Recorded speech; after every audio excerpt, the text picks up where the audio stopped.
the name taken from a Beast Wars Neo figure, Crazybolt appeared in the Aligned Transformers robots in disguise as another Decepticon causing trouble. For the toy, he's paired with Hammer, although they've never really associated with each other in the show. Crazybolt was added as the last of the deployers, which would launch the Cyclone ball-shaped Mini-Cons. While the Takara colors are more accurate to the cartoon, we're taking a look at the Hasbro version. Hammer saw 3 different versions, changing his outfit more than Vanna White. This is the white and red version, and converts into a sharp-looking ball. It launches as normal, but you can also use the sprue weapons even when placed on Crazybolt. To convert, just open it, flip the wings, and rotate the tail, which thankfully hides the sticker. He really reminds me of a Bakugan. I love this little dragon. Even though there's extra steps, he looks nice with the scales, red on the head, and painted eyes. He could still use the sprue weapons, and his feet seem to slip right into Crazybolt in robot form. But before we get to that, look at the speedy roadster. I mean, sure, there's a gimmick sticking out of the back, but it's better than Drift's mess.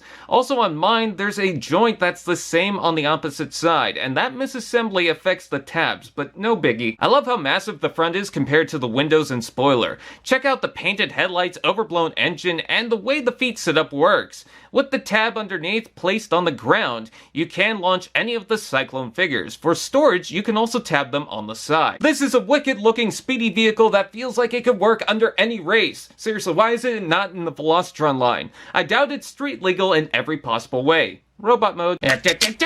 It's not difficult to transform. I like how the entire top lifts, bringing down this locking mechanism, and rotates completely around. Also still keeps the tabs on the side and that gap for Hammer to sit on. Honestly, this is the best deployer in the line. While the other figures are stiff to secure the gimmick, Crazybolt by design doesn't have to worry. There's multiple joints in the front and back legs with the hips swinging, tail moves, and jaw opens. It's basic, but well enough to fit with the warrior figures. And he looks wicked with the animalistic form. I love the sharp face of this reptilian-style creature. I like the colors, and he can still launch the Mini-Cons. With the button bar pushed, even slightly, the jaw down, and the tab back, you can still launch the figures. This is actually a nice figure that blends not only the gimmick, but the figure works even with all the more interesting articulated figures. The gimmick is fun, even if it doesn't fire so fast, but it's a nice use of those little guys. Out of all the deployers, this is the one to get. Now, tell me about car insurance.